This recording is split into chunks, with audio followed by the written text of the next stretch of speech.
Tú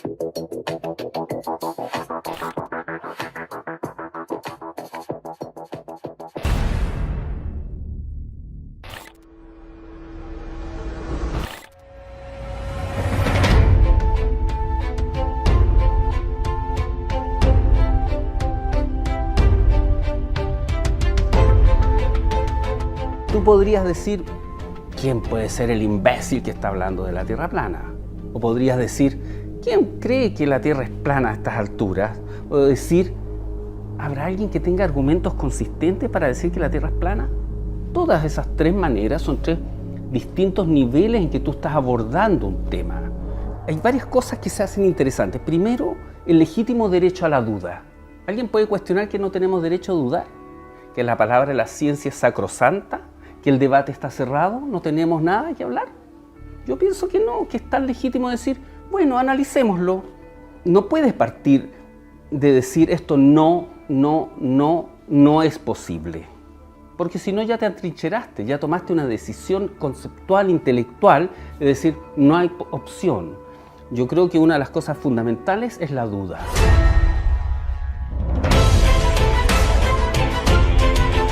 ¿Cómo es la forma del mundo en que vivimos? Bueno, perdón que haga este acto de terrorismo hoy en día en Argentina mostrar $1, pero no es como nos contaron ellos, básicamente, que es esa tierra esférica. Determinar la forma de la Tierra, yo les recomiendo a todos hacer algo que tal vez nunca nos han hecho en el sistema educativo, que es, no sé si la cámara lo va a tomar, pero después seguramente ustedes lo pongan, que es estudiar el mapa de Gleason, ¿sí? ¿Por qué digo esto? Porque eso es una proyección azimutal de como si hubieran agarrado un globo, le hubiesen hecho un tajo y lo hubieran aplastado.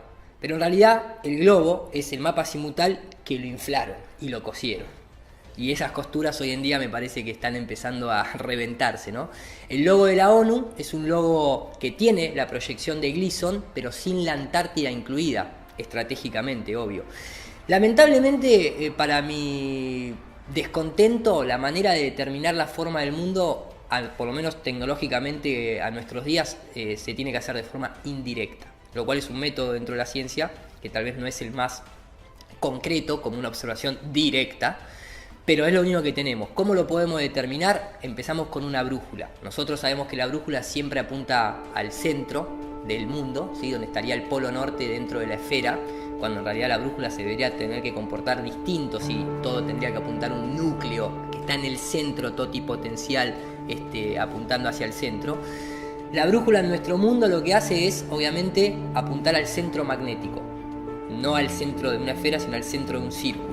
Si vos pones un imán sobre el mapa de Gleason y movés una brújula del este hacia el oeste, te vas a dar cuenta que la brújula va girando en relación a ese centro. Cuando vos te vas hacia afuera, o sea, en línea recta pero hacia afuera, te vas a encontrar con la Antártida. La Antártida, dentro del modelo terraplanista, es un continente, como dice su palabra, que contiene el agua. Los continentes normales están acá, la Antártida bordea. El agua siempre está a nivel, el agua no se curva, como lo demuestran las observaciones directas dentro de la física de fluidos. Y la Antártida tiene una particularidad, es el continente más elevado en promedio de todos los demás continentes. Tiene 3.000 metros de altura promedio, entonces imagínate que yo voy navegando hacia el sur. Cuando llego a la Antártida no apunta al centro del polo sur la brújula, se pierde, la brújula queda haciendo vueltitas locas, también algo que llama la atención. Pero lo más loco es, yo vengo navegando por el agua plana, salgo de Tierra del Fuego, por decirte, de la Patagonia, cruzo y entro a la zona nuestra de Antártida. Tenés una pequeña base, que vas a la norteamericana, puede ser la McMurdo y demás, vas a la nuestra, no importa, por Sudáfrica, por Australia o por Argentina llegás a la misma costa, ¿no? Del mismo continente que bordea. Tenés un par de kilómetros de planicie, pero después la Antártida hace esto. Y queda en promedio a esa altura. Entonces cuando muchas veces se desinforma hablando del muro de hielo y te lo quieren asociar con Game of Thrones y ese tipo o el mismo Truman Show que llega y penetra la pared, en realidad físicamente es eso. Es una costa como cualquier costa del mundo que el agua está plana y te empezás a adentrar y el continente empieza a hacer esto. y no tenés manera de seguir. Además, las condiciones climáticas llegan a estar hasta 120, 160 grados bajo cero, según reportes climáticos. Toda la gente que va te dice, tienen una frase: lo que pasa en la Antártida queda en la Antártida, como la de Las Vegas. Pero hay mucha militarización en la Antártida. Llegar a la Antártida y pedir un permiso es una cantidad de papeleo burocrático absurdo. Está prohibido usar combustible en la Antártida. Podés usar muy poco combustible, así que si tuvieses maquinaria no te podés alejar mucho. Los aviones solamente son militares los que llegan. No podés salir solo en una expedición personalizada. Tenés multas de hasta $1 millón si pisás una planta, porque está considerado fauna y flora única, digamos. Ni los pingüinos viven ahí. Entonces no podés llegar a ningún límite, porque la Antártida está hecha para que nosotros no avancemos. Pareciera ser que este mundo creado tiene sus propios límites naturales, intencionados, como también cuando se pretende perforar. Entonces, para los bordes está la Antártida. Para abajo, físicamente se perforó el 0,2% del total del supuesto radio terrestre, que es de 6.400 kilómetros, se perforó 12 kilómetros nada más. Entonces, a lo que voy es, perforaste 12 kilómetros, pero ¿sabés lo que hay a 6.700 de profundidad? Es medio raro. La penetración por radar no llega mucho más de supuestamente entre 80 a 300 kilómetros. Nada, sigue siendo nulo. No hay ninguna comprobación empírica de eso. Y hacia arriba se puede solamente acceder a los 120 kilómetros de altura, con cohetería real. Después los de la NASA hacen una trayectoria en arco y terminan cayendo, o casualidad, al Triángulo de las Bermudas, en el caso de Cabo Cañaveral, que la historia la historia del Triángulo de las Bermudas surge 6 meses después del primer lanzamiento de un cohete hecho por la NASA. De golpe, que caen ahí, y de golpe aparece el Triángulo de las Bermudas. Hoy en día existen otras agencias, todas apuntan al mar. Hoy en día se pueden encontrar fotos en internet de los pedazos de cohete que impactan contra el mar y demás. Nunca hay una comprobación directa de esa salida al espacio, de esa vida en el espacio, sin que no dependa de la televisión y de Hollywood, entre comillas, como creer una película de Hollywood. De forma indirecta tenemos 120 kilómetros hacia arriba, la Antártida es el límite, y para abajo en el mar 10 kilómetros hasta las fosas marianas y 12 kilómetros hasta el Pozo Kola, y después puede haber un volumen de tierra que no afecta si la forma de la Tierra es de una manera o de otra, simplemente. Everybody can the interest in the North Pole because it's so near our greatest challenger, Soviet Russia. But why this interest in the bottom of the world? Nobody living down there, is there? No, it's pretty cold. It's by far the most valuable, important place left in the world because it happens to be an untouched reservoir of natural resources. And, as the world shrinks with an ever-increasing acceleration, far-flung places once useless, like we thought the North Pole was, and no man's land, become very useful. The bottom of the world will be important, not only to us, but to our allies. Now, by far the coldest spot in the world, where that cold is, gets 100 below zero in the winter. Well, was once tropical. So we think there's oil there, and there's evidence probably uranium there. But may I ask you, is there a great difference between the top of the world and the bottom of the world? There is. Now, the North Pole is the center of an ocean 10,000 feet deep. The South Pole, the center of a plateau 10,000 feet high. The North Polar Sea is surrounded by continents slightly frozen. The Antarctic continent is surrounded by a belt of ice, frozen seas of at least 1,200 miles thick. Now, the south is a plateau. It gets, in some places, 14,000 feet up. I've been over areas about 13,000. And it's a little bit chilly up there. So there's that big difference between the top and bottom of the world. The north really isn't very cold up there on the Arctic Ocean. Bueno, me parece que es interesante analizar este nuevo movimiento, quizá no tan nuevo, pero sí que está teniendo mucha repercusión hoy en lo que es no solo medio de comunicación, sino también en la vida de la sociedad civil, desde el punto de vista de las ciencias sociales, porque yo creo que siempre las ciencias sociales históricamente han sido un poco subestimadas, sobre todo por nuestros primos de las ciencias más exactas o que tengan más que ver con la parte de la naturaleza o las físicas. En mi caso yo soy licenciado en sociología y creo que a diferencia de las ciencias más duras, lo que tienen las ciencias sociales es que permiten ver los fenómenos sociales de una forma un poco más integral. El especialista puede saber mucho de poco y muchas veces en cuestiones que demandan análisis multicausales y multifocales, quizá el especialista se quede muy en su campo y no pueda salir y verlo de un panorama un poco más amplio. Entonces yo creo que es muy interesante el rol que pueden cumplir las ciencias sociales en este caso, porque como digo, permiten analizarlo desde un punto de vista histórico, ni hablar sociológico, cultural, filosófico, ¿por qué no?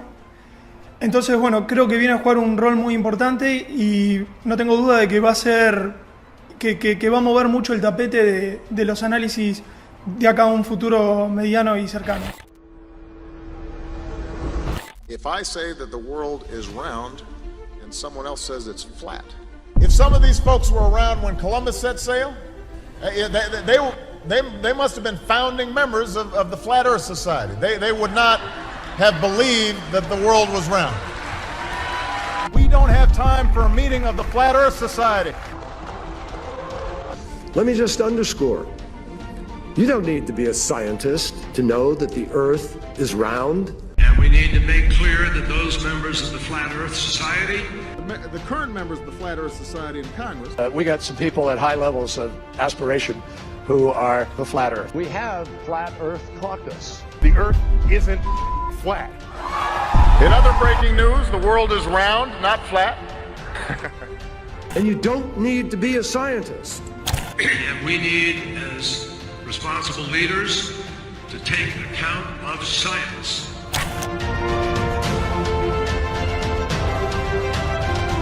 Sebastián Luege tiene un excelente libro gratuito para el que lo quiera descargar, donde está todo bien narrado en una línea de tiempo, porque se nos cuenta desde mucha manera. Por ejemplo, la primera que surge al público en general es la de Cristóbal Colón, cuando en realidad, si uno va a la historia real, en todo caso Cristóbal Colón lo único que hizo fue cruzar de Europa a América, hizo un trayecto simplemente muy cortito.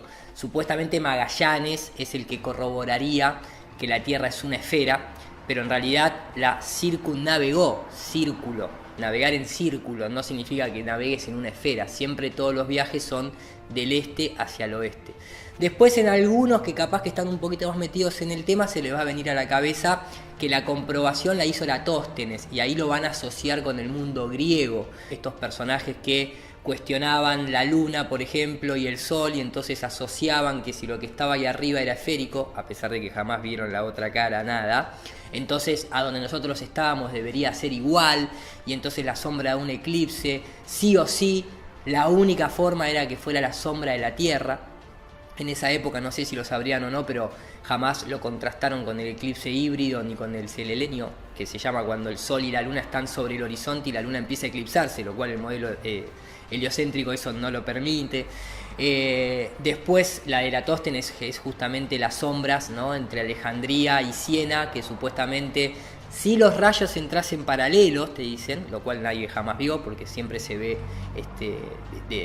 convergentes en un punto, pero si los rayos entraran paralelo y la fuente de luz estuviera muy distante, fuese muy potente para que esto sucediera, y si la Tierra fuese una esfera, entonces en un determinado momento del año, del día y de una exacta hora, un objeto no proyectaría sombra en su base y un objeto que está más distante debería proyectar una sombra. Aquí tenemos un mapa del antiguo Egipto. He colocado dos obeliscos, uno aquí en Alejandría y otro en Saín. Si en un momento dado ninguno de los dos diera sombra, ninguna sombra, sería perfectamente comprensible siempre que la Tierra fuera plana. Si la extensión de la sombra de Saín es la misma que la de Alejandría, también tendría sentido en una Tierra plana. Pero, ¿cómo es posible, se preguntaba Eratóstenes, que en el mismo instante no hubiera sombra alguna en Saín y, sin embargo, sí la hubiera en Alejandría? La única respuesta era que la superficie de la Tierra era curva.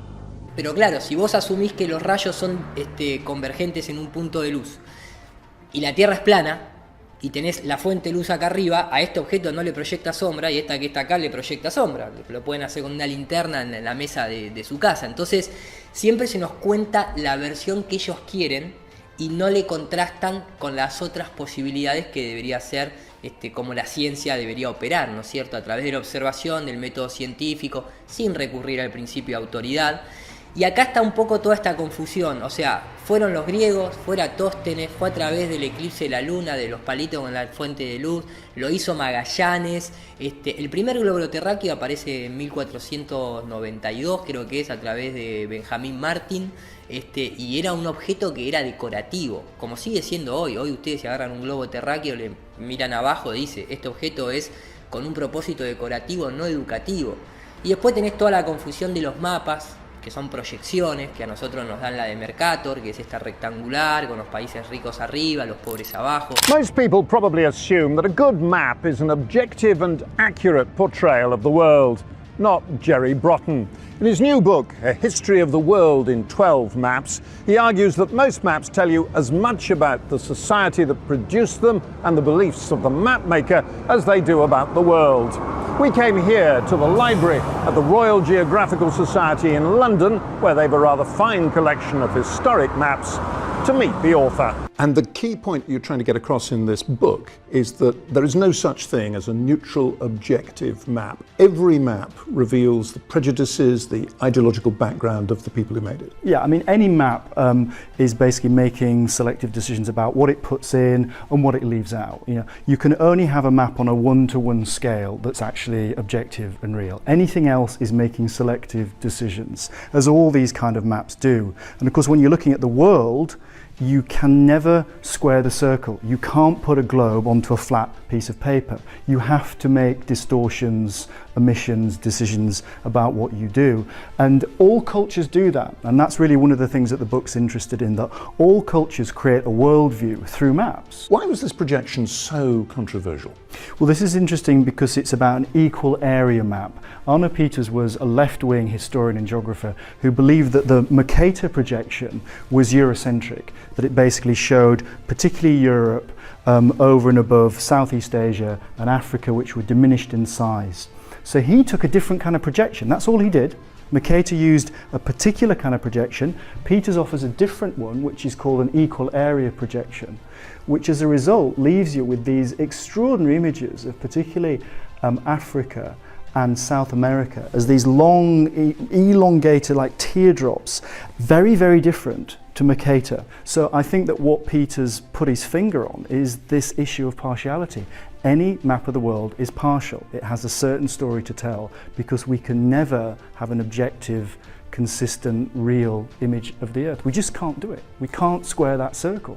Hay tanta información que en la mente de las personas crea confusión. Entonces terminan de alguna manera creyendo a la autoridad, que es el principal enemigo de la ciencia, ¿no es cierto? Ahora, ¿de dónde viene la Tierra plana? Bueno, el tema de la Tierra plana, hay una palabra clave detrás de todo esto, porque cuando nos hablan de los griegos, jamás nos dicen que busquemos la palabra griegos cosmología. Los griegos, como sociedad, no creían en una tierra esférica, creían en una tierra plana. De hecho, están los dibujos de ellos. No incluía la Antártida en los dibujos que ellos hacían, tal vez porque en esa época no habían navegado hasta la Antártida. De hecho, la Antártida es muy controversial porque recién en el siglo XIX para Occidente viene a ser conocida. Después están las historias de que algunas otras civilizaciones habían llegado, como también habían llegado a América los vikingos, los chinos, y está todo muy manipulado por Occidente, por estas instituciones que seguramente hablemos más adelante. Pero cuando vos ponés la palabra cosmología maya, cosmología azteca, cosmología navajo, griega, egipcia, hebrea, la que quieras, todas esas culturas, cuando vos vas a los dibujos, hablaban de un círculo terrestre con el sol y la luna del mismo tamaño, por eso se eclipsan y demás, moviéndose arriba nuestro, junto con todo el firmamento de estrellas girando arriba nuestro, y después hacia abajo dibujaban, algunos la dibujaban sobre un árbol, sobre un gran árbol, que lo usan mucho también en cuestiones ocultistas, esa simbología, y algunos con una cúpula. separando las aguas de arriba de las aguas de abajo. Obviamente las aguas yo las interpreto más como la evidencia que podemos observar, los gases. Porque el agua es uno de los pocos materiales, diría, que puede estar en los 3 estados al mismo tiempo. Es realmente una santa trinidad, ¿no? Porque que un objeto pueda ser líquido, gaseoso y sólido, y con lo maravilloso que es el proceso y el ciclo del agua, que es realmente fantástico, hay que saber interpretar que tal vez lo que estaban viendo, esas aguas de arriba no necesariamente tienen que ser aguas líquidas como las que están acá, porque hay distintas presiones, distintas temperaturas, pero sigue habiendo gases ahí arriba. Entonces no tenemos acceso a la información real de lo que ellos creían, porque fue totalmente borrada cuando conquistaron todo lo que fue América, pero siempre estuvo presente la Tierra plana, jamás dejó de estarlo, porque después de todo cualquier persona que camina en la calle jamás va a poder demostrar que la Tierra es una esfera girando alrededor del Sol desde la observación. What the sky actually looks like from the moon, the sun, the earth, the stars, if any, and so on? The sky is a deep black when viewed from the moon, as it is when viewed from cislunar space, the space between the Earth and the moon. Deep black. The sky is almost white with the light of the universe, with the uncountable number of stars. Deep black. You can't see the constellations because the sky is just so alive with stars. The most unexpected thing, I think, was the blackness of space. White. Deep black. White. Black. White. The blackness. White. White.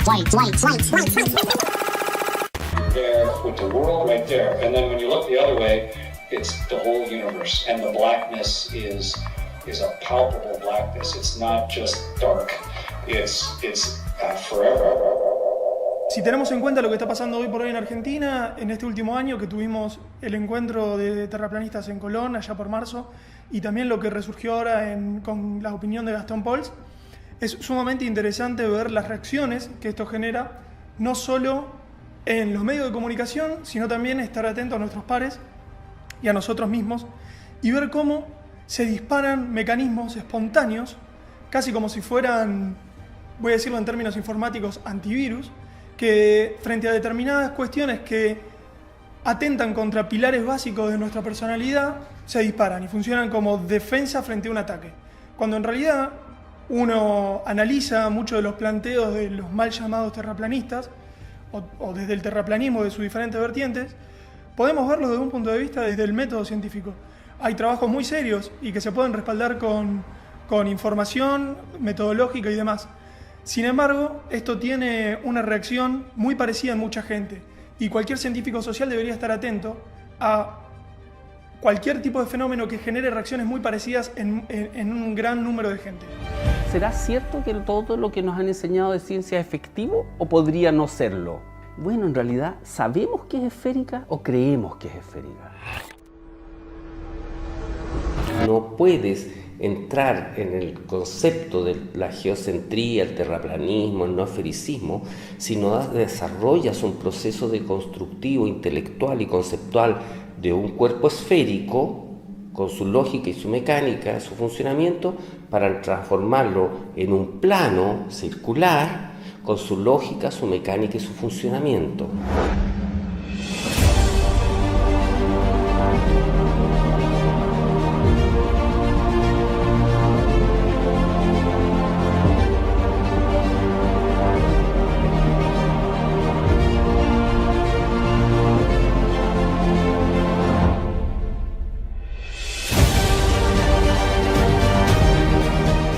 El terraplanismo, esta renovada cosmología que a paso veloz se apodera de la opinión contemporánea, vino a despertar un misterio que desde hace siglos se creía dormido o muerto. Mientras para algunos no es más que una broma, una ridícula noticia o simplemente un desquicio, para otros representa una ventana para ver más allá de lo que nos enseñaron desde pequeños. La posibilidad de un nuevo universo que estaba ahí, frente a nosotros, sin poder ser siquiera imaginado. Al descubrirlo, con nuestro primer acercamiento a la sola idea de una Tierra no esférica, inevitablemente nos asedian las preguntas, un sinnúmero de interrogantes que ponen a trabajar el ingenio y el deseo de saber. Si bien hay quienes ven en este debate la representación de lo intrascendental, las mentes más curiosas e inquietas se preguntan: ¿cómo es realmente la forma de nuestro planeta? ¿Acaso las odiseas espaciales no lo han determinado ya? ¿Es posible que los complejos cálculos de nuestra ciencia oficial no hayan echado suficiente luz sobre este asunto? Parece extraño, pero mientras más vemos y mientras más se lo afirma, mayor es la incertidumbre. Tierra plana. Eratóstenes. El griego, muy buen observador y hábil practicante de la experimentación, no estaba equivocado. Sus cálculos y sus métodos para medir la circunferencia de la Tierra en el 240 a.C. fueron sobresalientes, pero sus conjeturas estaban confusamente condicionadas por algunos preconceptos, entre ellos que la Tierra indudablemente era esférica y que el Sol era inmenso y estaba a millones de kilómetros de distancia. Y aquí aflora la incoherencia. Para conocer la distancia al Sol, antes que Eratóstenes, Aristarco de Samos realizó un cálculo de paralaje, con la Luna en su fase de cuarto y la Tierra. Primero, debió conocer la distancia entre la Tierra y la Luna, una proeza de Hiparco en el 150 a.C., o sea, mucho tiempo después. Para Hiparco fue crucial conocer el radio terrestre, ver un eclipse lunar y basarse en la sombra de la Tierra proyectada en la Luna para medir dicha sombra y establecer así el tamaño de la Luna y su distancia a nuestro planeta. En resumen, para determinar la distancia al Sol y por ende su tamaño, fue menester saber el tamaño de la Tierra y también al revés, asumiendo siempre a pura intuición que esa sombra sobre la Luna durante un eclipse pertenecía, sin cuestionamientos, a la Tierra. 150 años antes de Cristo, Hiparco determina la distancia a la Luna, ya conociendo el radio terrestre establecido por Eratóstenes. 240 años antes de Cristo, Eratóstenes establece el radio terrestre. Para ello era necesario conocer la distancia al Sol y su tamaño. Anteriormente, entre 310 y 230 años antes de Cristo, Aristarco de Samos supo la distancia al Sol mediante paralaje, para lo cual era necesario conocer el radio de la Tierra y la distancia a la Luna, medidas que todavía no habían sido establecidas. Se trata de una serpiente mordiéndose la cola, una idea infinita que no empieza y no acaba jamás. ¿Cómo fue que Aristarco de Samos pudo conocer la distancia a la Luna y el Sol y sus tamaños si todavía no sabía la circunferencia de la Tierra? ¿Por qué Eratóstenes asumió correcta la distancia al Sol si para ello antes se debía conocer el radio terrestre en primera instancia, medida que estaba justamente determinando hacia el año 240 a.C.? El día y la noche. Una de las cruzadas más feroces entre los teóricos tiene que ver con las explicaciones de cómo es que tenemos día y noche en la Tierra. Tanto el heliocentrismo como el terraplanismo explican a su modo la puesta en marcha de este infinito ciclo. Mientras que en un planeta esférico con un Sol de 1.391.000 kilómetros de diámetro y a 150 millones de kilómetros de distancia, el día y la noche están sujetos a la rotación del planeta, en una Tierra plana y estacionaria y con un Sol local y más pequeño, todo se explica mediante una iluminación puntualizada. Este Sol, flotando sobre nosotros quizás mediante la fuerza del electromagnetismo, ilumina a su paso pequeñas regiones del plano dejando a otras en oscuridad total. Entonces, visto de este modo, ¿cómo es posible ver al Sol ocultándose en el horizonte como si descendiera tras una pendiente. Muchos experimentos se han realizado. Cientos de simulaciones informáticas han tratado de emular esta realidad en un plano. Una de las posibles respuestas se encontró pensando en la atmósfera y su composición. La humedad del aire actuaría como una lupa, refractando la luz y ocultando de nuestra vista al Sol mediante un simple efecto óptico, lo cual también explicaría que tanto la Luna como el Sol, cuando se encuentran más próximos a la línea del horizonte, se aprecien de un mayor tamaño. Que la Tierra sea plana no significa que sea más pequeña. Existen testimonios videográficos realizados en climas secos que revelan una notoria disminución de tamaño en el astro durante su ocaso, denotando un aparente alejamiento. Esto es lo que hace la atmósfera, adentro, a nuestro alrededor. Curva la luz, produce una situación aparente. El Sol es este es el Sol, en la vida real, ¿sí? Este es el Sol.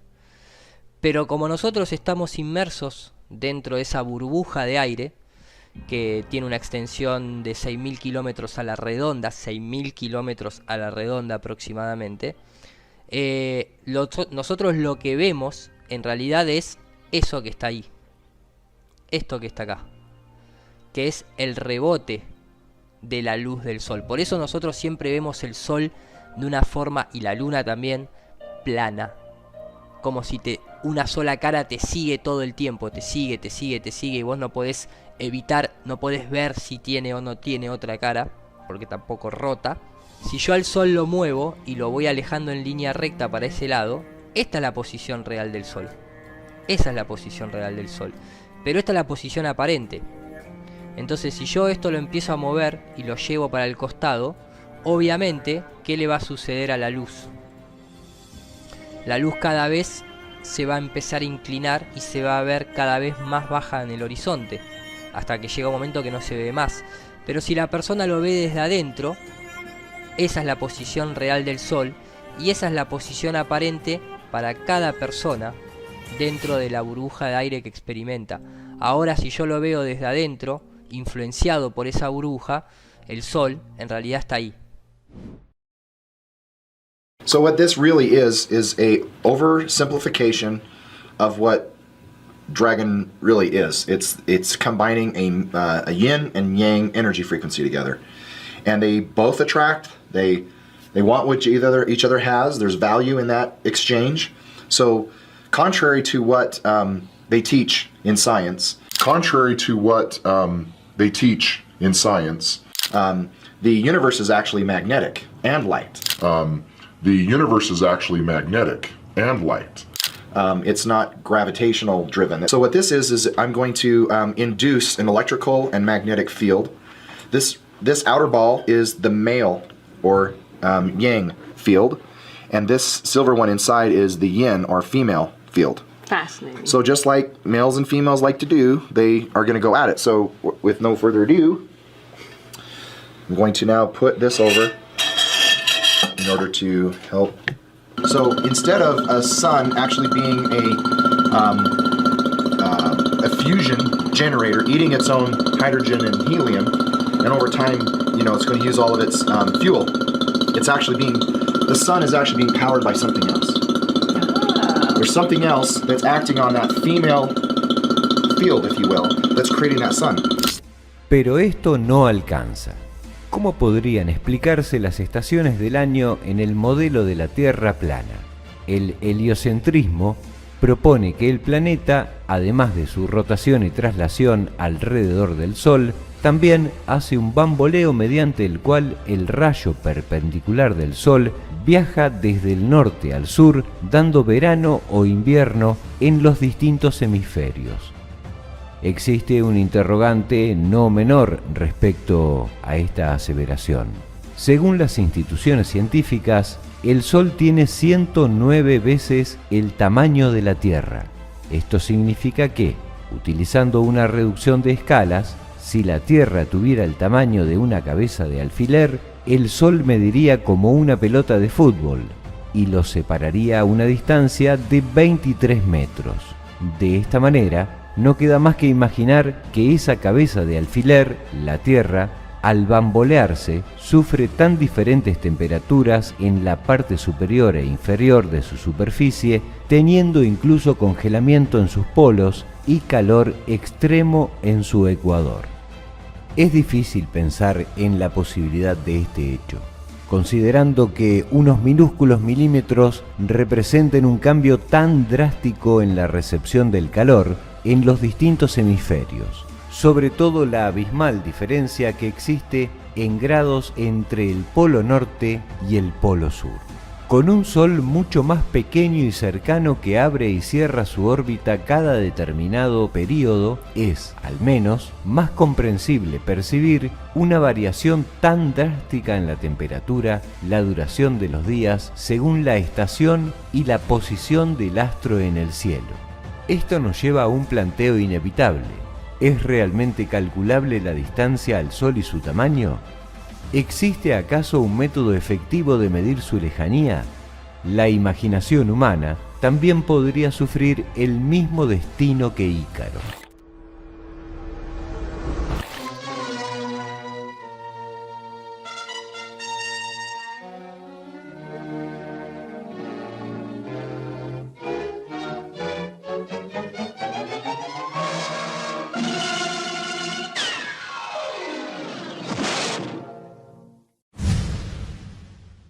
La gravedad, una fuerza mágica a la que se le atribuye el poder de curvar cientos de toneladas de agua manteniéndola pegada a la superficie de una esfera, entre otras hazañas. Pero ¿qué no es mágico en el universo que nos rodea? Tal como afirma Iru Landucci sobre esta ley que nos gobierna, lo único observable respecto de la gravedad es que los cuerpos caen. Su caída es, a su vez, lo único que se puede calcular, predecir y medir. Siglo XXI, año 2019, más allá que esto arrancó en el 2015, ¿por qué tanta gente, tanto profesional como de a pie, se suma a este movimiento a cuestionar tal vez lo incuestionable, como que la Tierra le daba la vuelta al Sol, ¿no? Hay un montón de cosas o hay un par de puntos que nosotros como ciudadanos de a pie nunca nos pusimos a pensar y otros todavía no teníamos la tecnología para comprobarlo y que te hacen dudar del modelo cosmológico de la teoría del Big Bang o del modelo heliocéntrico. La primera obviamente es la mecánica de fluidos, o sea, el agua siempre está a nivel, no hay manera de curvarse. Te van a intentar explicar a través de modelos gravitacionales, pero no te lo pueden demostrar. ¿A qué me refiero con esto? Si vas al colegio y terminaste la secundaria y no te interesa mucho la ciencia porque tu día a día te lleva para otro lado, te van a decir que el agua se queda pegada a la pelota, o sea, la parte externa de su contenedor, por la fuerza de gravedad que atrae todo hacia el centro. Eso fue descartado hace 100 años, porque jamás se pudo demostrar que la masa de un cuerpo atraiga la masa de otro, y menos que le orbite y se mantenga en equilibrio. Te lo asumen cuando te muestran los planetas, pero no te lo pueden demostrar. De hecho, el electromagnetismo sí es capaz de hacer eso, y el modelo actual que hoy se está planteando es un modelo electromagnético, como bien hablaba Tesla y otros científicos. Hoy en día existe el proyecto Thunderbolt Project, que es una gente de astrofísica, ingenieros y demás que se dedican a hacer un estudio profundo demostrativo de cómo la electricidad y el magnetismo son las dos caras de una misma moneda, pero que realmente explican el modelo del universo que nosotros podemos observar desde acá. Obviamente no son terraplanistas, pero los terraplanistas no nos cerramos a las investigaciones, tratamos de integrar, nadie tiene la verdad absoluta aquí. Entonces, no hay una fuerza que atraiga todo al centro. Eso es la teoría de Newton. El propio Newton dejó sus cartas escritas en la Universidad de Cambridge, en donde él mismo reniega y dice que jamás podría una persona educada e instruida creer en la fantasía de que la masa de un cuerpo atraiga la masa de otro simplemente por una acción a distancia, instantánea, espontánea, sin ningún agente intermediario. Y ahí es donde entra toda esta cuestión de una palabra tabú en la ciencia moderna, que es el éter. Si sos un poquito más instruido, te van a decir que la gravedad en realidad no es una fuerza, pero es la curvatura del tiempo y el espacio. Como si una tela, ¿no? Como cuando uno se sienta en el colchón de la cama y el control remoto cae hacia el hueco que genera el peso de tu cuerpo. Entonces ellos te dicen que hay que imaginarse que el espacio es una tela y la masa de un planeta o una estrella curva esa tela y entonces los objetos que están cerca orbitándole en algún momento van a terminar chocando contra ese cuerpo. Algo que acá jamás tampoco se evidenció. Las órbitas de la Luna, los planetas y las estrellas se mantienen donde están, no, inalterables. Entonces, ¿cómo curvas el agua? Curvando el tiempo y el espacio, que es un concepto. Vamos a curvar el amor que me llega a mí, que yo mando acá el amor hacia la gente. Lo vamos a curvar. No se puede curvar el tiempo y el espacio porque es un concepto. La fuerza de gravedad jamás fue demostrada. Lo que sí se hace con la gravedad es utilizar lo único evidenciable. Suelta un objeto, cae hacia abajo a una determinada velocidad. Y yo puedo utilizar eso para hacer un montón de predicciones. Simplemente, no tiene nada que ver con el espacio exterior. De hecho, el terraplanismo aboga más por una combinación del principio de Arquímedes, que si sos más denso del medio en que te encontrás, vas a irte hacia abajo o hacia arriba, por eso un globo de helio, la gravedad no lo atrae hacia el centro de la Tierra. Y unido a que la orientación, por qué arriba o abajo, eso es un concepto humano. Podríamos hablar de que la Tierra tiene un potencial negativo, el cielo tiene un potencial positivo, se conduce electricidad, se puede ver en las tormentas. Entonces, si tenés una carga eléctrica o un potencial de carga eléctrica negativo o positivo, te autoorientás. Simplemente de esa forma se puede explicar de manera resumida. Hasta el día de hoy, no existe ningún experimento que demuestre que dos cuerpos sin fuerza magnética se atraigan. Los dudosos resultados del experimento de Cavendish, considerado una prueba definitiva, no ha podido demostrar a pequeña escala que dos objetos sean atraídos entre sí. Según Newton, la gravedad es la fuerza que posee un cuerpo para atraer a otros hacia su centro de masa. Según Einstein, se trata de la propiedad que posee la masa para curvar el tiempo y el espacio a su alrededor. ¿Qué modelo nos rige entonces? Pero por otro lado, se encuentra el principio de Arquímedes, un postulado acerca de la densidad de los fluidos y los sólidos que ha encendido una luz en el análisis de lo que conocemos como fuerza gravitatoria. Quizá la gravedad no se trate de una atracción, sino de una presión. Es sabido que la presión atmosférica es la fuerza de empuje que ejerce hacia abajo la atmósfera. Basándonos en un sencillo experimento con fluidos, podemos notar cómo cada uno de ellos, de acuerdo a su densidad, se posiciona en un lugar determinado, siempre por encima de uno de mayor densidad y por debajo de otro menos denso. El tipo de fluido y su temperatura son factores determinantes para que un elemento ascienda o descienda. El helio o el aire caliente poseen flotabilidad, suben por sobre el resto de los gases que conforman la atmósfera, mientras que el aire frío o el hexafluoruro de azufre descienden. El agua en estado líquido es más densa que los gases, por lo cual se autonivela por debajo, pero arrojados a ella otros fluidos o sólidos también se nivelan según su densidad. Una piedra pómez flota en el agua, pero no flota en el aire, queda entre medio. Durante una de sus expediciones, el submarinista Mike DeGruy logró registrar un denso fluido que corre como agua en el fondo del océano, una especie de líquido impenetrable. One of the strangest places on the ocean's floor was only just discovered in the 1990s. And Mike DeGruy is one of a handful of people to ever see it in person. Without a doubt. One of the most amazing things that I had ever seen in the bottom of the ocean. It was while filming for Blue Planet. It was in the Gulf of Mexico. And I noticed there's something out in the distance. Couldn't tell exactly what, but it looked like a dark band. And as we approached it, the dark band became a donut.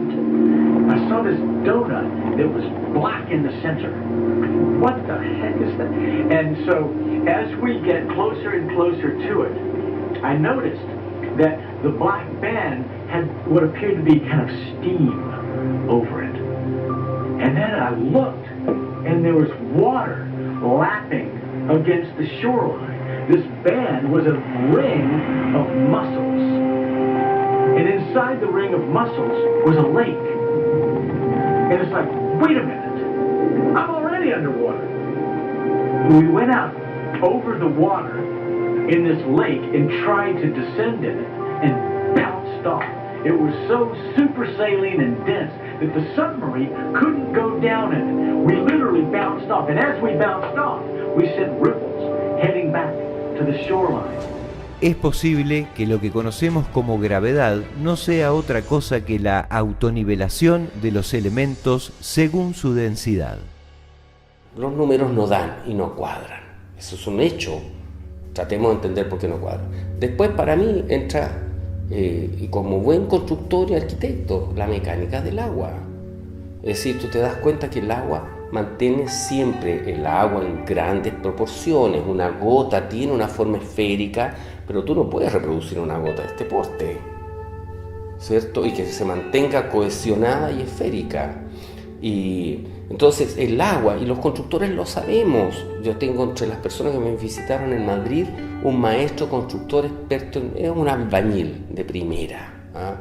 Me dijo: Guillermo, yo he hecho experimentos con mangueras, constatando, y el agua aquí y el agua a 2000 metros siguen estando a nivel. ¿Qué es el nivel? El nivel es una línea recta horizontal. ¿Y qué es la horizontal? La perpendicular a la vertical, ¿cierto? La línea del horizonte separa el cielo de la tierra, y es una línea recta, no es un arco de circunferencia, ¿ya? Entonces, además de que se mantiene a nivel, ¿cierto? Y está constatado en el lago, en el Salar de Uyuni, en el lago Baikal, en el lago Balaton, en el lago Big Bear, en el litoral de Santiago, acá en la desembocadura del Río de la Plata. Tú puedes constatar que el agua está a nivel y está horizontal. Ese es el segundo argumento. La mecánica del agua, entonces tenemos geometría pitagórica. Tercer argumento, la línea del horizonte. La línea del horizonte permanece a la altura del ojo del observador independientemente de la altitud a la que éste se encuentre. A nivel de la playa no te parece lo más lógico, tú te pones a nivel de la playa y la línea del horizonte está a la altura de tus ojos, no está a la altura de tus pies. Sube, porque así funciona la perspectiva en el punto de fuga. De hecho, tú lo puedes experimentar si tú te paras después, vas a darte cuenta que la línea del horizonte subió contigo. Si estás en una azotea, lo mismo. Si estás en la alta montaña, lo mismo. Y si estás en un avión y observas, la línea del horizonte permanece a la altura de tus ojos. El tema está que si tú haces un arco de circunferencia de 40.000 kilómetros de perímetro a escala, trazas una vertical, trazas una perpendicular en el punto de tangencia y lo elevas 10.000 metros, aunque fuese así a escala, y esa fuese la caída de curvatura, si yo estoy aquí, que es el avión, ¿dónde debería haber la separación entre el cielo y la tierra? Abajo. Y eso no sucede. Y los globos aerostáticos de alta presurización, de investigadores independientes, que por supuesto tendremos que después tal vez nosotros realizar nuestros propios experimentos, ya lo hizo ARFLAT, lo hizo IRU con el equipo de ARFLAT, a 30.000, 40.000 metros de altitud muestran el horizonte plano, recto y plano, y todo indica que la altura de esta está a la misma altura del lente de la cámara. De nuevo tenemos una gran inconsistencia con el modelo que nos enseñaron. Bueno, por supuesto que esto es un camino arduo, no es fácil. ¿Por qué? Porque las personas muchas veces se identifican con las creencias.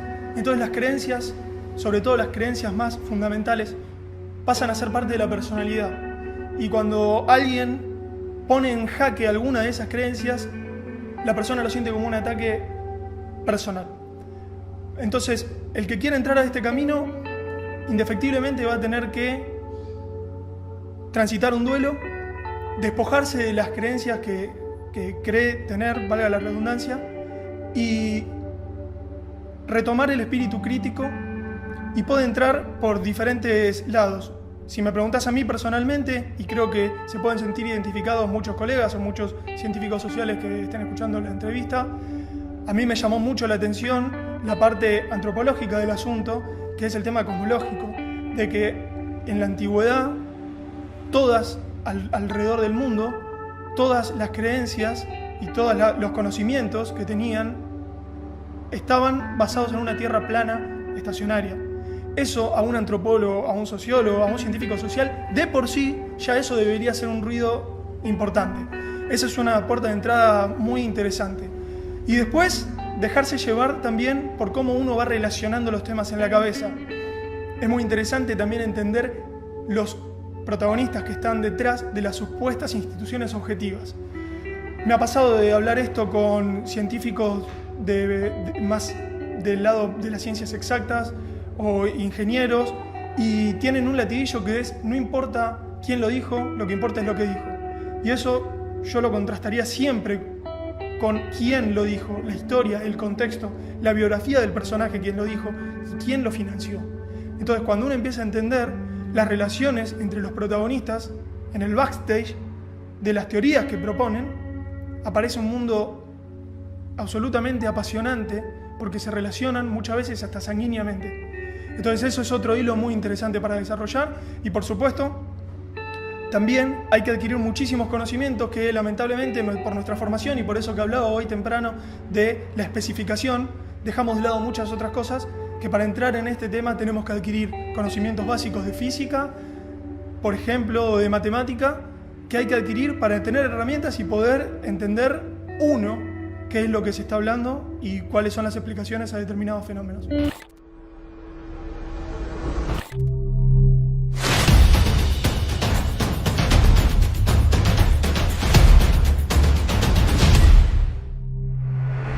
Science to give all the answers to the wonderful questions about what we are, where we're going, what the meaning of the universe is, and so on, then I think you could easily become disillusioned and then look for some mystic answer to these problems. We're exploring, we're trying to find out as much as we can about the world. People say to me, are you looking for the ultimate laws of physics? No, I'm not. I'm just looking to find out more about the world. And if it turns out there is a simple ultimate law that explains everything, so be it. That would be very nice to discover. If it turns out it's like an onion with millions of layers and we're just sick and tired of looking at the layers, then that's the way it is. But whatever way it comes out, its nature is there and she's going to come out the way she is.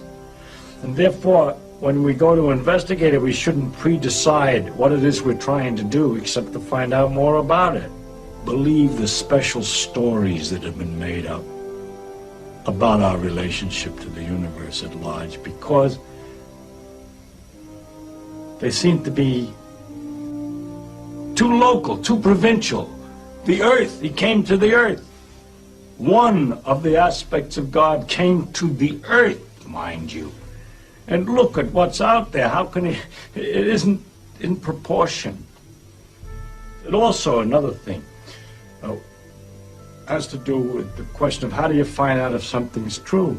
And if you have all these theories of the different religions, have all different theories about the thing, then you begin to wonder. Once you start doubting, which I think to me is a very fundamental part of my soul, is to doubt and to ask. And when you doubt and ask, it gets a little harder to believe.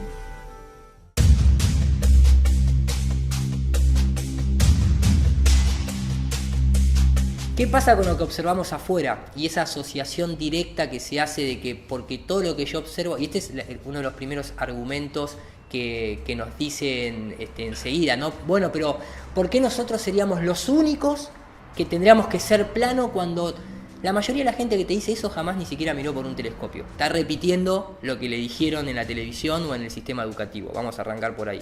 Si viste por un telescopio, bueno, contame cómo es la otra cara de la luna, porque nadie la conoce. Contame cómo es la otra cara del sol, cuando la propia ciencia te dice que las manchas solares son como una mancha dentro de un fluido de un río. No es que está girando el objeto, sino que la mancha se está desplazando. Son todas suposiciones de suposiciones para justificar un modelo que se basa en el principio de autoridad y no en la observación. Ahora, ¿qué pasa cuando vemos un planeta? Lo vemos circular, lo podemos ver esférico, semiesférico, convexo, cóncavo. Lo estás viendo con un solo ojo. No tenés profundidad de campo. El único telescopio binocular está en Arizona y lo comparte el Instituto Max Planck junto con el Vaticano y se llama Lucifer. Un nombre bastante curioso. Entonces, nosotros no vemos en estereoscopía, y además la última prueba es ir y tocarlo dentro de la ciencia. Si no es un modelo, ¿puede estar correcto? Sí, puede ser correcto, pero no deja de ser un modelo. En este caso, todo lo que está en el cielo parece ser una religión. Te prometen que vas a ir al cielo, pero nunca vas. Tanto en la religión como en la ciencia aeroespacial. Solamente van los que se visten de blanco y bajan del cielo los que se visten de blanco y que tienen conexiones incluso con logias ocultistas de carácter masónico, un tema que recomiendo investigar, o son militares, como el caso de los astronautas. El tema es que desde tierra yo agarro un telescopio, una cámara, pongo en el piso, miro una estrella, miro un planeta y se ve una luz, se ve algo que tiene hasta su propia iluminación. Que pueda tener fases no significa que no se autorregule o que no se recargue de la luz que puede proyectar una fuente tan potente como la del Sol, que en nuestro modelo es una fuente electromagnética. Yo pongo una lamparita al lado de una planta y crece, pongo fuego al lado de una planta y se muere. Pero necesitan justificar el sol termonuclear, aunque te dicen que va a durar 5.000 millones de años, porque tienen que basar un montón de otras cosas a nivel económico, con el hecho de siempre hay que estar quemando y haciendo explotar todo. Entonces asocian al sol con eso, pero en realidad es una fuente electromagnética. Pero las estrellas son interesantes, nosotros vemos puntos de luz que no parecieran ser soles. Cuando los ves con un telescopio, con una cámara de alta potencia, lo único que vas a ver es un punto de luz blanco que por las capas atmosféricas, nosotros siempre estamos abajo de las capas atmosféricas, es como ver a través de, como si vos te metieras en una pileta de agua y pretendieras ver un objeto que está fuera del agua. Lo único que vas a ver es un punto de luz difractado, porque la luz en el medio que atraviesa, que es nuestra atmósfera, se difracta y vas a tener la sensación, dependiendo de la temperatura y las condiciones climáticas de ese momento en la observación y cómo está el tubo del telescopio, si está o no adaptado a las temperaturas externas, vas a ver un punto de luz que hace así, porque es como estar abajo del agua, y puede ser que tenga una colorimetría un poco verdosa con roja y azul, porque simplemente la luz, como cuando lo pasás por un prisma, se difracta y muestra su verdadera esencia, que es la luz blanca está compuesta de un montón de otras ondas electromagnéticas, desde el infrarrojo hasta el ultravioleta, y esto es lo que vas a ver, y nadie te va a poder demostrar que ese punto que está ahí es un sol. Te lo van a demostrar a través de animación por computadora o de interpretaciones artísticas como se hacían en otra época cuando la computadora no existía para hacer gráficos. Sigue siendo un punto de luz blanca. ¿Que para qué sirven las estrellas? ¿Por qué están las estrellas?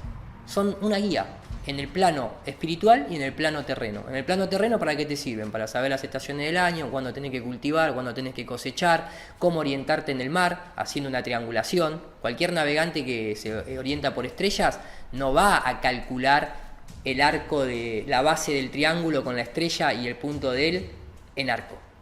Va a ser un triángulo recto. Entonces está calculando capaz que 400, 500 kilómetros esa estrella en una base recta. En 500 kilómetros, ¿sabés la cantidad de curvatura que hay si la Tierra fuese una esfera? No puede un científico no a lo menos reexaminar el modelo existente, confrontándolo con este nuevo modelo o renacido modelo, si tú quieres, entendiendo su lógica, su mecánica, su funcionamiento, su conceptualización estructural y de diseño, confrontarlas, observarlas, analizarlas, compararlas, respirar profundo y después emitir una opinión. En el caso mío, para mí fue básicamente lo que viene de mi constructo personal, que es la geometría. Todo lo que a mí me hacía sentido es netamente espacial y geométrico, tridimensional. Cuando empiezas a entender en un escorzo mental, en una perspectiva mental, y ves un disco en que el Sol y la Luna se mueven encima, lo analizas desde el punto de vista de la perspectiva, lo analizas desde el punto de vista de que una caída de curvatura te indica que los objetos deben esconderse y empiezan a aparecer estas constataciones a distancia donde los objetos no se esconden, que hay muchos zoom in y zoom out a navíos que están invisibles, y tú haces un zoom in y aparece. Y es algo que puedes tú, tomando una cámara con un buen teleobjetivo o con binoculares, experimentarlo. Tú dices inmediatamente que hay algo que no calza. Entonces, un investigador, un científico, no tiene predilecciones ni animadversiones. Está en búsqueda de lo correcto y de acercarse más a la verdad. Por lo tanto, tiene que tener la capacidad objetiva de no aferrarse a una creencia y observar el fenómeno. ¿Cuál era el fenómeno que yo veía?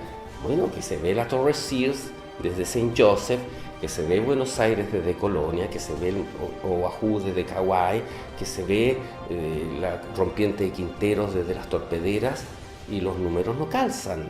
Hoy en día tenemos la capacidad tecnológica para agarrar una cámara o un telescopio y poder hacer observación a larga distancia y hacer simplemente una trigonometría esférica, o utilizar, por ejemplo, el principio de Bhaskara II, que es un matemático de origen, siempre me confundo, creo que es árabe o musulmán, de esos lados. Hizo una simple ecuación para que la gente entienda: cada milla cuadrada, 8 pulgadas de caída. Exponencial. ¿Por qué exponencial? Porque vivimos en una esfera, no vivimos en un rombo, ¿no? Entonces significa que, por ejemplo, cuando vos observás desde Buenos Aires, desde Colonia, observás Puerto Madero, que hay 52 kilómetros de distancia, la curvatura es de 196 metros. ¿Y cuántos edificios superan esa altura? Muy pocos, y se ven más de 40, 50 edificios, dependiendo de las condiciones climáticas de ese día. Pero hay casos más extremos. Desde Michigan se puede ver Chicago a 86 kilómetros. Se ve entera la línea costera. Obviamente se ve distorsionada, por lo que se conoce el fenómeno de la Fata Morgana, que no es otra cosa que un fenómeno óptico, como cuando en la ruta se ve que parecía que hubiese agua. Es por cambio de temperatura que vos estás viendo la línea del horizonte, que es un ángulo muy chiquitito que llega al observador, sea esto una cámara o el ojo. Entonces se distorsiona la imagen y tiende a fluctuar. Se cortan los edificios en algún momento por perspectiva, lógicamente, pero sobre todo porque estás viendo a través del aire, y el aire, en acumulación, al tener vapor de agua, hace como si estuvieses viendo un objeto a través de un vidrio con agua dentro, de un vaso con agua. Los objetos se van a cortar y van a tender a desaparecerse. Entonces, ¿por qué se ven estos objetos si deberían estar ocultos por detrás de la curvatura? Hoy en día hay un ingeniero civil muy conocido en YouTube que se llama J. Tolan, que hace observación con lentes infrarrojos a 10 kilómetros de altura viajando en un avión, y vos no podrías ver más de 380 kilómetros al horizonte, y esta persona filma objetos, ciudades, ríos, montañas a 1000 kilómetros de distancia. Ya todo eso rompió el modelo heliocéntrico. Los globos aerostáticos que se tiran con cámaras a 40 kilómetros de altura y se ve el horizonte totalmente recto. A veces se tiene la percepción de un círculo, como cuando uno está en mar abierto o en una montaña con las condiciones climáticas ideales. Vos tenés la sensación de circularidad porque el ojo o el lente es convexo. Por lo tanto, la luz o la imagen se proyecta en una curva. Entonces la imagen resultante siempre es circular, pero no es que sea curva. Y ahí entra también mucha confusión. Otro método muy interesante para analizar la Tierra esférica es ponerse a estudiar históricamente. ¿Se demostró que la Tierra gira alrededor del Sol o sobre su eje? ¿Y se hizo instrumental mecánico, científico, para contrastar lo que uno siente? Porque nadie siente que la Tierra gira. Nos dicen que somos muy pequeños, que la Tierra gira muy lento con respecto a su tamaño, pero no se puede sentir. Bueno, vamos a la ciencia, desarrollemos un instrumental. ¿Qué resultados da ese instrumental? La Tierra está quieta, es plana como lo indica, y todo lo demás es una fantasía del modelo heliocéntrico. Y déjame añadir algo más. Hablando de este sistema cerrado dentro de nuestro mundo, nosotros vivimos en un sistema cerrado, por eso tenemos presión atmosférica. Si uno va a la ciencia y va a la termodinámica y va al principio de entropía y va al principio del equilibrio de las presiones, cualquier científico, cualquier físico sabe que un sistema de alta presión inmediatamente va a tratar de equilibrarse llenando el espacio de un sistema de baja presión. Nosotros vivimos supuestamente en un espacio exterior que prácticamente es tan potente que tiene presión cero, básicamente. Entonces, ¿por qué nosotros tenemos atmósfera? Nos deberíamos haber arrancado debería haber desaparecido la atmósfera, más con la cantidad de cohetes que supuestamente salen y rompen el principio de equilibrio. ¿Qué pasó con el agujero de la capa de ozono? Todos negocios y mentiras, por lo menos viéndolo desde nuestro modelo. No se explica por la gravedad, la presión. No, bueno, es que los gases de la atmósfera se mantienen gradualmente a medida que se alejan ¿de qué? ¿Del que se curva el tiempo y el espacio? ¿O de la fuerza que atrae todo hacia el centro? Ahí dejo la puerta abierta para que quiera seguir investigando.